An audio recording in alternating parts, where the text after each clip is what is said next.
お前は沈黙の魔女の魔力に耐えられるのか？そりゃ余裕で耐えられますけど。じゃあ決まりだな。ちょっと待ってください。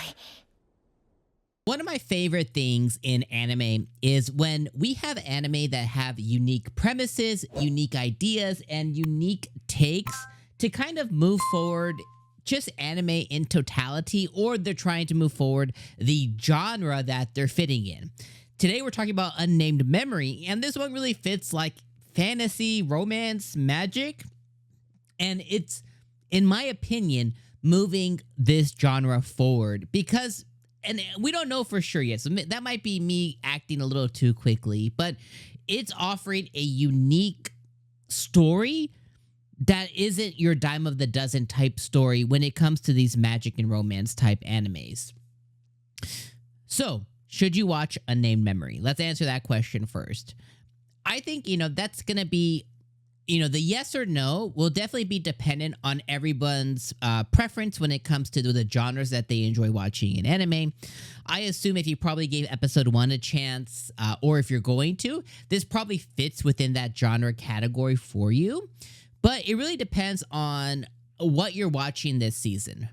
The reality is, there's shows this season coming back like Mushoku Tensei, My Hero Academia, Demon Slayer. There's brand new anime like Chilling in Another World, Reincarnated Aristocrat, Banished Hero.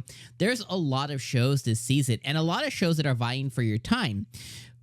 Unnamed Memory, though, I would definitely say, definitely crack open episode 1, but definitely see if this is something that interests you.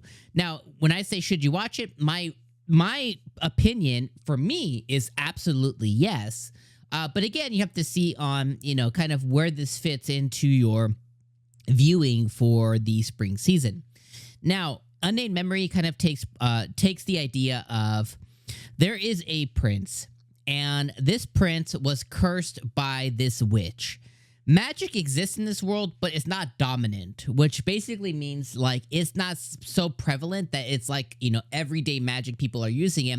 It's magic that exists, but it's very specific towards like, witches, and maybe there's other folks within the world as the anime opens up. Maybe there's other folks in the world that can utilize and use magic as well too. But for what, the first episode gave us is it looks like witches control magic, so magic does exist, but the common folk, even including nobles, they don't have magic. At least that's the way it seems. This prince does wield a sword that can nullify magic, which is a really cool tidbit. But essentially, this prince was cursed by the Witch of Silence, which is another witch. And it wasn't necessarily his fault. He was just like a bystander by the curse. But this Witch of Silence was pissed off by his father or his mother who passed away. Something happened that really pissed this witch off. And she went, your bloodline is done, homie. And she put a curse on his father and himself that basically they cannot conceive child. And they didn't they didn't make them impotent, but what they ended up doing, or what this witch ended up doing, was putting a curse or a blessing on him, because the witch later tells us it's more of a blessing than a curse. It's like an anti-blessing, that this baby will have a lot of magical power. And because and again, you can correct me if I'm wrong in the comments, but essentially this baby will have a lot of magical power, and the normal human being can't handle that, so the baby just kind of like dies, or it basically like they don't end up having the baby. It ends up just there's a specific word for it when like the baby like it falls out. Anyways, though, like, the baby dies. They can't have it. So he needs to find somebody who is magically inclined. He climbs his way up to this tower that's an impossible tower. This witch typically grants wishes for those who can make it to the tower. Maybe like their kid's sick. Maybe their parent or elderly sick or something like that. But essentially, you climb this tower. And so the prince does. He climbs the tower. He meets this witch called Tanisha. She is the witch of something else. And when he meets this witch, she's like, okay, this is my curse. Can you break it? She basically says no. But she's like, I'll find somebody who, can withstand having a baby. And she's like, it might be elderly. It could be a kid. It could be someone who's married. You figure it out, homie. I'm just helping you here. And he's like, well, what about you? And I think that's so cool. And she's like, me? And she goes, absolutely not.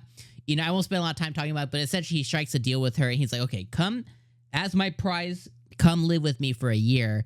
And he's like, he basically says in not so many words, I'm gonna riz you up for the next year so you can be my queen.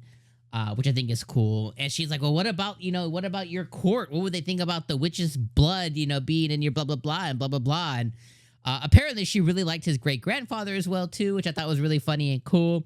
And apparently great-grandpa tried to riz her up, too. I guess it didn't work, which I think is really funny that she has an attraction to the bloodline, which I think is really, really funny as well, too. But overall, this, Unnamed Memory... Chef's Kiss, fantastic. I enjoyed it. I was completely entertained. I really, really loved the show.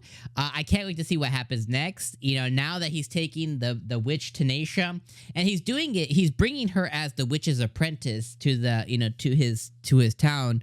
But he's probably going to change her life completely. And she's been hundreds of years has been alone. So it's like very interesting to see on how she's going to take this.